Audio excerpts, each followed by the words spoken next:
I would like to congratulate people for realizing that I put Coyotes were up 2-1 in the last series. You caught my error of the day, I hope.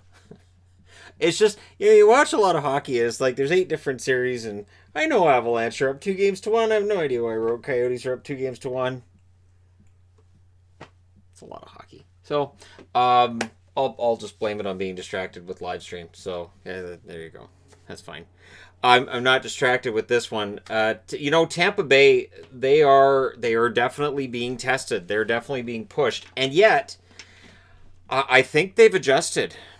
I do. I think this is a Tampa Bay team that has adjusted, and while it's popular to pick Columbus to knock them off in the first round, I had my feeling that Tampa should have learned from last year, and they shouldn't get knocked off again in the first round, and yet there is still a chance that happens because Columbus has already shown they are capable of turning things around against a foe that's considered to be better than they are. They definitely showed they could handle Tampa last year. So this series is by no means over.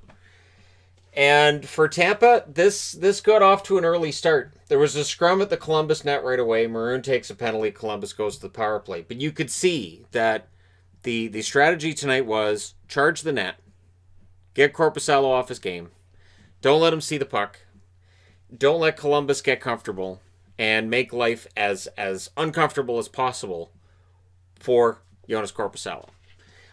Shots were 2-2 through the first 4 minutes. I know that says 2 minutes, but I'm pretty sure it was 4 minutes. Point to Palat just missed after the penalty kill on the Maroon penalty. At 7:07, Bogosian takes a tripping call, and then at 7:41, Coleman's guilty of a slash, and we go to a 5-on-3 for Columbus, which does not work. Columbus's power play was a momentum killer for them against Toronto, and it's starting to do the same thing to them against the Tampa Bay Lightning, and that's a problem, because Tampa Bay doesn't really get power plays. For anybody who hasn't noticed, they don't really get them, and so if you can capitalize on yours, odds are you have a leg up on them. The Bolts killed that off. Vasilevsky had some skill and luck. Denied Werenski. There were 6 shots during the 5-on-3, and of course, no goals. So, again, what we see is just, they had a 5-on-3 for a minute and a half. They didn't get a goal. There were 6 shots. Again, Vasilevsky pretty good. Tampa Bay pushes back after the penalty kill, but the shots were 9-3 for Columbus at the 13-minute mark. And then, even though Columbus was up in shots, the momentum shift happens. Killorn scores from Cirelli and Bogosian at 15:48.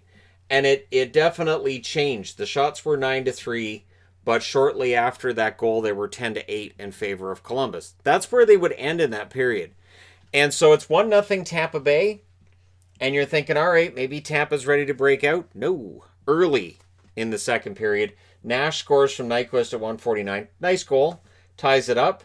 And then Hedman takes a penalty not long after that, about a minute and a half after that. Power play number 4. Number 4 for Columbus, and Tampa had 0. So if you're just scoring at home and going, I don't think Tampa's got any, you would have been right in that situation. So, solid penalty kill by Tampa Bay, and they'd got away with it so far, and that was the end of Columbus power plays. That was it. Wenberg takes a penalty, gives the Bolt their first and final power play. That's the end of it, so hopefully you enjoyed that. Tampa Bay buzzes around the 8.5-minute mark, but Kucherov was held to 0 shots to that point in the game.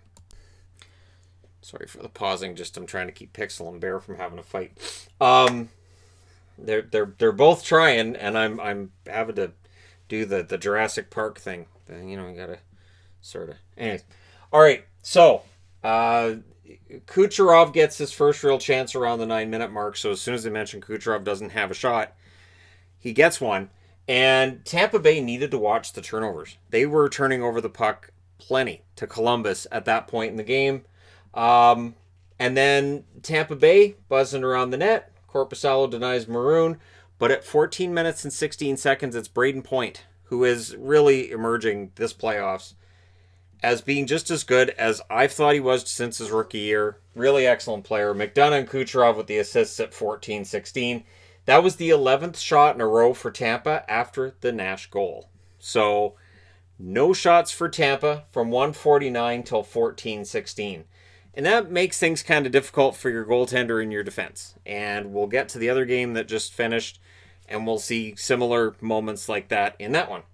And again, Tampa was lucky that the turnovers weren't ending up on their own net. So, more pressure by Tampa Bay when they had the lead at this stage. Texier then had a chance that was kicked aside. So, yes, Columbus does get shots before the end of the period. Tampa Bay was net crashing again, trying to get Korpisalo off his game. So this was we have a 2-1 lead. Let's just keep crashing the net. And I'm not going to say that it worked, but there was a turnover by Columbus. Paquette for Hagee end up getting the assists. Hedman gets the goal at 18:53. And that made it 3-1. And as soon as it's 3-1, my instinct was, okay, so Tampa's going to win this then.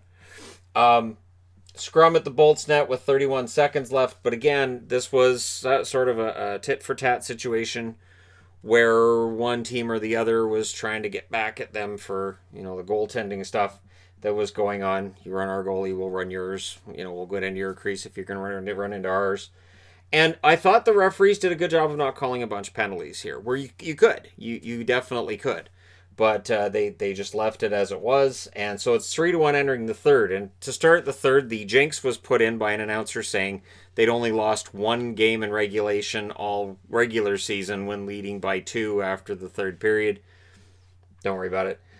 Tampa Bay had the early jump. So they came out in the third period. And this is where last year's Tampa Bay would have a letdown. Last year's Tampa Bay couldn't focus and didn't take things seriously. And this is why when people talk about the hockey we're seeing in the bubble and it's guys aren't taking it seriously, I think Tampa Bay is.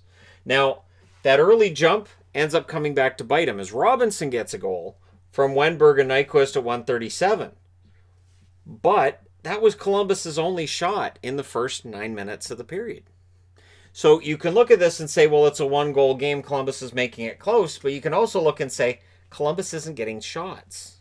Tampa Bay is giving them nothing. Tampa Bay is doing to Columbus what Columbus did to Toronto, where it's just, we're not going to give you shots, and if you get shots, Vasilevsky's pretty good.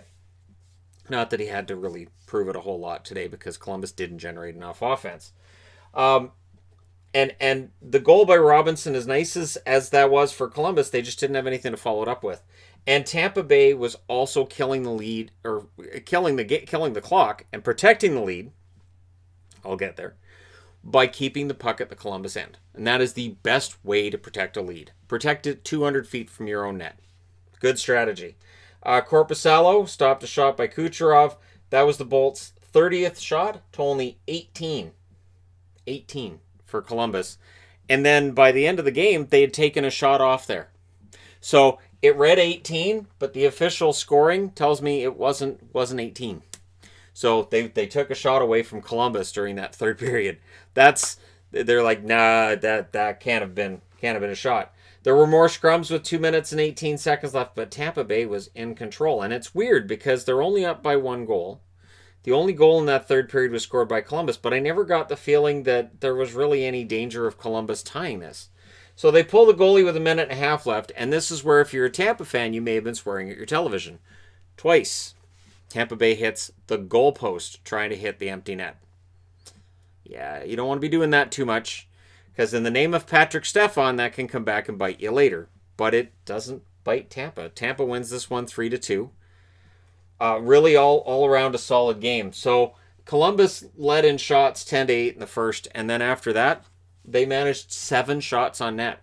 16-4 were the shots for Tampa in the second, and 10-3 in the third. Final shots? Yeah, 34-17 in favor of the Tampa Bay Lightning. The hits also favored Tampa, 35-19.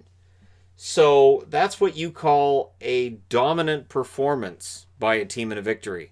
Tampa Bay clearly taking this tournament very, very seriously and intent on moving to the next round and proving that they can do this. They have heard for over a year about how they lost in the first round. And all I think back to is last year during the awards ceremony, where there were all these jokes being made about the Tampa Bay Lightning and their failure against Columbus. And you could see Kucherov snickering and Stamkos and Hedman, not Vasilevsky, stone-faced and angry hearing these jokes. And when I see this kind of score and I see the kind of numbers Vasilevsky's put up with 61 saves in game 1, 19 saves on 22 shots in game 2. This game, 15 saves on 17 shots. I really think Vasilevsky has a lot to prove this year. And I think he's playing that way. I know the save percentage isn't great in games 2 or 3, but I still think he's been really solid. And I think his demeanor said a lot. And it told me this wasn't going to happen again. We weren't going to see them get swept in the first round again. I'm not giving them the victory over Columbus, but I am saying that there's been a different attitude about this team. They're more physical. They have Maroon. They have Goudreau. They have guys who can play physical, and Coleman. And so it definitely changes the fabric of this team, and it's been a really good improvement for them. Power plays. Tampa was 0 for 1. Like I said, they don't get power plays. Columbus 0 for 4. Vasilevsky 15 saves on 17 shots. Korpisalo 31 saves on 34 shots. I like Tampa's odds if they can keep out shooting the Columbus Blue Jackets, which they have in every game. Tampa Bay has outplayed Columbus in every game. The evening up factor has been Korpisalo. The reason that one game went to 5 overtimes, Korpisalo. The reason Columbus wins game 2, Korpisalo. If Tampa can overcome Korpisalo, we'll see how things go for them in round 2. Could be really interesting. But let me know your thoughts regarding this game in the comment section below. As always, don't forget to hit like and subscribe if you're browsing your way through. You just happen upon this video. Thank you guys so much for watching, for all your support. I will talk to you again soon.